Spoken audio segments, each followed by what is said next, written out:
Y bueno, como ya lo habíamos anunciado, 10 de la mañana con 33 minutos se encuentra con nosotros el ministro de la Producción, Piero Ghezzi, para hablar sobre este paquete reactivador de la economía, más allá del plano político. Obviamente queremos ir al tema de fondo, sin dejar el plano político también, ¿cierto? ¿Qué tal, ministro? ¿Cómo está? Buenos días. Muy buenos días, ¿Cómo estás? Antes de entrar de plano al paquete reactivador económico, el cuarto paquete, quería preguntarle, los fujimoristas, enfrentados obviamente con el oficialismo, han mencionado que no van a condicionar, ¿no es cierto?, la discusión de este paquete en el Congreso de la República al enfrentamiento político. Quería conocer su punto de vista respecto a este tema. No, me parece fundamental, ¿no? Yo creo que claramente había una acción, una reacción, pero lo importante es darnos cuenta que estamos en un momento muy complicado en términos de la economía peruana, que después de muchos años de crecimiento alto, tenemos un crecimiento bajo y ahora la cosa es retomar el crecimiento alto, y el paquete reactivador justamente consiste en mejorar las expectativas de la gente, ¿no? Y de los inversionistas que han respondido de manera muy positiva. Yo creo que las reacciones iniciales es que este paquete es muy potente y tiene un potencial bastante fuerte. ¿Hubo temor en algún momento en estas últimas horas del Ejecutivo, sobre todo hablando de este paquete reactivador, con las reacciones políticas, digamos, con las declaraciones del presidente? Bueno, yo creo que las reacciones seguramente los ánimos se van a calmar un poquito, y creo que el tema económico une a muchos grupos, digamos, en el Congreso, ¿no? A veces se logran pasar medidas justamente porque hay unanimidad en este caso. ¿Ayuda este ambiente confrontacional, digamos, Bueno, a la discusión de este tipo de yo cosas? diría que en general el ruido político nunca ayuda en el país. El país es un país que tiene un ruido político siempre alto por la debilidad institucional que todos hablamos y conocemos. No tenemos partidos políticos no sólidos, no volatilidad. Digamos, los presidentes en general tienen poca popularidad. Son problemas que en el país existen, lamentablemente. Pero salió del presidente esta vez. Sí, había una acción y Salió una del reacción. Yo creo que no tiene sentido seguir atizando esa reacción. ¿Han conversado en el Ejecutivo respecto a este tema? Después al de paquete. esa reacción y acción. No, la última vez que hemos estado pues el jueves hasta la 1 de la mañana aprobando el paquete, ¿no? El programa de medidas reactivadoras. ¿O ha habido un mensaje en el chat que tienen con Ana Jara diciendo no hay que hablar del tema? Yo no he tenido ninguno. He estado muy enfocado ahorita como sabes, estamos viendo el tema de en general los centros de innovación tecnológica, y que es un tema fundamental del plan de diversificación, y está muy abocado a ese tema. Hablemos sobre este cuarto entonces paquete, vayamos al tema de fondo. Programa de Nos encanta decir programa reactivador, porque paquete suena pues a los paquetazos, ¿no?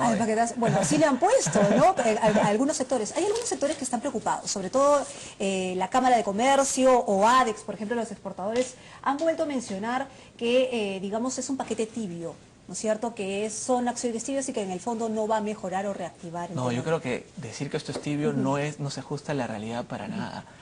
Digamos, yo creo que ha sido el programa reactivador más audaz que se ha podido hacer. Estamos aumentando, digamos, el impulso fiscal que le va a dar este programa al crecimiento del próximo año es de alrededor de 2 puntos del PBI, añadido el anterior sería 2.5%. O sea, el crecimiento solo como consecuencia de este programa debería aumentar 2 puntos porcentuales el próximo año. Entonces yo creo que esto es bastante agresivo. Estamos, como lo dijo el ministro Segura, entre déficit fiscal y crecimiento vamos a favorecer el crecimiento. Claramente tenemos la ventaja de ser un país con mucha solvencia fiscal, gran credibilidad en los mercados internacionales y domésticos de la solvencia del gobierno, sin deuda. O sea, tenemos una deuda pequeña, pero tenemos activos del tamaño de la deuda, entonces podemos hacer más agresivos. Ahora, usted menciona que es audaz y agresivo, efectivamente, proponer reducir el impuesto a la renta. Claro, por pues, ejemplo, ¿no? y los temas laborales también, claro, en general. pero ¿cómo hacer eso sin afectar, digamos, la recaudación? No, es que va a ser afectar la recaudación. La pero idea podemos, digamos, se va a afectar la recaudación, pero ¿qué tanto se va a afectar? Se va a afectar, mira, el programa tiene digamos, el costo es más o menos 2% del PBI. Esto significa que digamos, entre mayores gastos y menores ingresos, vamos a aumentar 2 puntos por ciento del PBI. O sea, sí se va a afectar. Lo que digo es, nos podemos dar el lujo. Simplemente un país, históricamente los países desarrollados, siempre cuando la economía viene mal, el gobierno gasta más para impulsar la economía. Cuando la economía viene muy bien, el gobierno gasta un poco menos para que la economía no se sobrecaliente. En el pasado, los países emergentes como el Perú, cuando la economía venía mal, los mercados te forzaban a ajustar fiscalmente, entonces exacerbabas el ciclo económico. Ahora lo que estamos haciendo es justamente reducir la volatilidad. Entonces, yo creo que, como te mencioné, tenemos el segundo país de menor deuda en toda América Latina, deuda pública, que es 20% del PBI. Hace 10 años la deuda pública era 50% del PBI, ahora es solo 20%. Pero no solo eso, sino tenemos activos líquidos en el Banco Central, en bancos internacionales del gobierno, por 20% del PBI. O sea, no tenemos deuda, neta de activos no tenemos deuda. Entonces sí podemos hacer esto. Ministro, en manera fácil, ¿cómo le puede explicar al poblador común en qué se va a ver beneficiado con esto? Porque hablando ayer con algunas personas que tienen que ver con la Cámara y que tienen que ver además con ADEX, lo que mencionaban es reducir los impuestos, sí, pero lo que tiene que haber es que todos paguen impuestos, es decir, que más peruanos paguen impuestos, ¿no es cierto? No que siempre los mismos peruanos paguen impuestos, claro, ¿no es cierto? Esa era su lógica, más o menos. Sí, yo creo que es muy importante. Un efecto inmediato para un poblador es lo que del impuesto a la renta, ¿no? Lo que estamos viendo acá es, normalmente en el Perú se paga por tramos. Las primeras 7 UITs, que son 3.800 soles cada UIT, que son 26.600 de ingreso anual, que en términos mensuales son 1.900, un salario de 1.900 con 14 sueldos al año, digamos, no paga impuestos en el Perú, ¿no? Lo que estamos haciendo ahora es que de 7 a 12 UITs, digamos, los que ganan por encima de eso, pasan a pagar, en vez de 15% de impuestos, 8% de impuestos. Entonces, una persona que gana, por ejemplo, 2.500 soles, por los primeros 1.900 paga 0. Por los siguientes 600 soles, antes paga 15% al mes, o sea, por sueldo, o sea, estamos hablando de 90 soles, y ahora pagar 8%, o sea, 48 soles. O sea, su impuesto se paga a la mitad. Entonces, lo que estamos hablando es de 90 soles, que son 1.000 soles al mes, va a pagar como 600 soles o 500 soles al año, perdón, ¿no? Entonces, el impuesto por una persona que gana 2.500 soles se baja a la mitad de impuesto a la renta. En la medida que digamos, los ingresos son más altos, la reducción porcentual del impuesto es menor. Entonces, yo creo que eso, los combustibles bajan de precio, las empresas, en la medida que, digamos, que van a tener mayor incentivo a la inversión, van a gastar más en inversión, y eso significa mayor generación de empleos. Y lo otro importantísimo con el tema de la formalidad, es que con esto del impuesto a la renta, lo que estamos haciendo es diciéndole a los peruanos, digamos, de ingresos relativamente menores, puedes empezar a pagar impuestos con una tasa muy baja al comienzo. Antes, directamente a partir de 1.900 soles, pagabas 15% de impuesto a la renta por encima de 1.900 soles. Ahora empieza a pagar con tasas más bajas al comienzo. Entonces, estamos incentivando el crecimiento de ingresos declarados y que eso pues se vea en mayor Ahora, informalidad. Lo que entendemos es que lo que quieren incentivar también es un mayor consumo, digamos. A ver, claro, un mayor ahorro para las personas, para que haya más plata en el Hay más dinero en el bolsillo, ¿no? Hay mayor cantidad, digamos, más gasto. Capacidad de poder de compra. Capacidad de compra. Claro.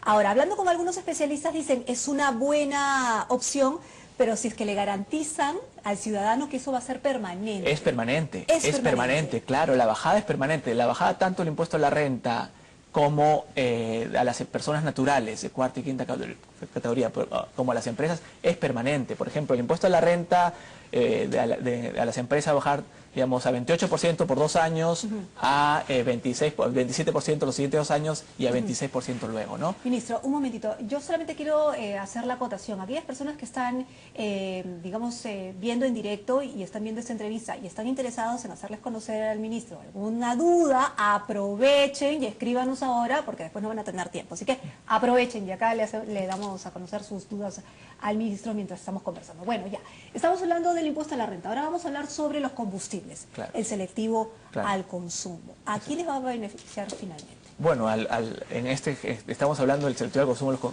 En el caso de los combustibles se beneficia de 3 maneras, ¿no? Primero, la reducción de 5% de Petroperú. Después, la reducción de alrededor de 4 o 6% por menor selectivo al consumo, más el efecto de reducir la banda, digamos, de la banda de precios en los combustibles basado en el precio internacional. Lo que ha ocurrido es que el precio internacional del petróleo, gracias a Dios, digamos, de todas las cosas malas que nos han pasado en el mundo, digamos, una de las cosas buenas es que el precio internacional del petróleo ha caído y eso se está traspasando al consumidor peruano. Inicialmente Petroperú ha bajado en 5% sus precios, pero eso va a seguir cayendo, ese porcentaje va a seguir cayendo en la medida que, digamos, tiene stocks que compró hace algún tiempo y ahora los nuevos stocks que va a comprar van a tener un precio menor. Algunos especialistas lo que han mencionado han hecho hincapié en que en algunos países lo que se hace es más bien hacerlos más caros para desincentivar la compra de este combustible, justamente para cuidar el medio ambiente. Bueno, nosotros hemos puesto un énfasis en aquellos combustibles que digamos que son más favorables al medio ambiente. Pero yo creo que en este caso estamos hablando, debemos diferenciar políticas estructurales de políticas cíclicas, ¿no? Yo creo que tiene sentido políticas estructurales que desincentivan el uso de combustibles para favorecer el medio ambiente, pero en el corto plazo estamos hablando de políticas de ponerle más dinero en el bolsillo de los peruanos, y bajar el precio de la gasolina es una manera de ponerle más dinero. Pero entonces, insisto, el tema del selectivo del consumo no es permanente, es simplemente por un tiempo.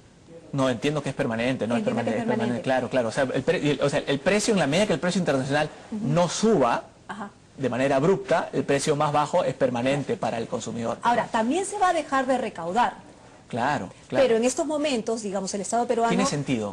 Claro, va a dejar de recaudar, y el Estado peruano tiene y se puede dar el lujo porque tiene un fondo.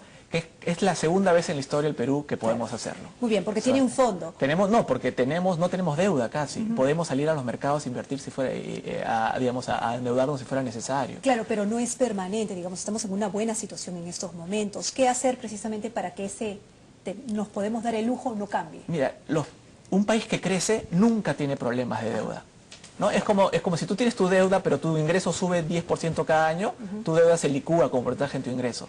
Entonces, los países que tienen problemas son países que no crecen. Nuestro objetivo ahorita tiene que ser crecer nuevamente al 5% el próximo año, y creo que el mensaje que ha dado el ministro Segura, y está dando todo el gabinete acá, los economistas del gabinete que hemos salido pues a apoyar, es: vamos a hacer lo que sea necesario para retomar, digamos, las expectativas del sector privado se reactiven y la economía crezca 5%, que es lo que consideramos lo que puede crecer el próximo año. Y después estamos haciendo pues esfuerzos fundamentales en diversificación productiva, en educación, etcétera, para crecer más aún, para crecer 7%, que posiblemente es donde podríamos llegar. Hemos hablado del selectivo al consumo, hemos hablado del impuesto a la renta. ¿Qué otras medidas se van a tomar? Bueno, yo creo que algo muy importante que se ha mencionado es el tema que el gobierno está asignando 3.000 millones de soles para inversiones en proyectos de inversión pública en las regiones. Digamos, se va a priorizar, no están identificados a priori, sino se va a ver qué proyecto de inversión pública en carreteras, en centros de innovación tecnológicas, digamos, en infraestructura en general, que favorezca a las regiones, y eso está, pues, es un porcentaje bastante alto, 3.000 millones de soles, además de permitir que gastos de mantenimiento de este año pasen al próximo año. Entonces, estamos hablando de esfuerzos bastante importantes, ¿no? Bueno, acá quería citarle un tuit de Alan García, acaba de tuitear para variar sobre precisamente ese tema, sino lo que pasa es que acá en mi computadora he tenido un pequeñísimo problema, pero a ver, aquí lo quiero tener. No sé si mi productora me puede ayudar para ponerlo en pantalla desde su computadora. A ver, lo vamos a poner, porque sería bueno también, como le decía a la gente que está en contacto con nosotros en directo, que nos vaya dando a conocer sus dudas, ¿no es cierto?, para poder aprovechar al ministro al máximo, que está acá con nosotros. También vamos a hablar, por supuesto, de su sector, cómo no, y cómo lo implica, ¿no es cierto?, con este paquete de medidas. Mientras vamos esperando que nos pongan ese tuit, de alguna manera los pueden acusar de populistas en estos momentos en que estamos entrando en el último año de Ollanta. No, pues yo creo que sería un error. Yo creo que no ha habido gobierno que ha hecho más esfuerzo por el mediano y largo plazo del país que este gobierno. Estamos haciendo una reforma educativa en serio por primera vez en la historia económica del Perú. Estamos haciendo este Plan Nacional de Diversificación Productiva que mi sector está proponiendo, con efectos no el próximo año, sino con efectos el 2020, el 2030. Estamos haciendo realmente cosas importantes en salud, estamos haciendo cosas de la reforma del Estado, estamos haciendo cosas de largo plazo que no se van a ver en este gobierno, ¿no? Infraestructura que se va a inaugurar el próximo gobierno. Estamos haciendo cosas de largo plazo, pero también tenemos que preocuparnos en 2015. Yo creo que es importante, ¿no? Acá tenemos el tuit, entonces, no sé si lo podemos cuadrar. Ahí está, dice: la reducción del 4% en el precio de la gasolina es ínfima frente a la baja del 30% del precio del petróleo. El precio sigue siendo abusivo. Sí, es alto, va a seguir bajando, ¿no? Seguramente, ¿no? Yo creo que en este caso hay que ser responsables, ¿no? Hay que ser responsables, ¿no? A uno siempre le pueden acusar o de demasiado audaz o demasiado, ¿no?, irresponsable, entonces o tímido. Yo creo que acá estamos logrando un buen balance, no estamos poniendo en ningún peligro, digamos, la macroeconomía ni los equilibrios fiscales, y estamos generando un espacio que creo que es muy interesante. Creo que este es de los programas reactivadores que hemos tenido el que ha tenido un mayor impacto.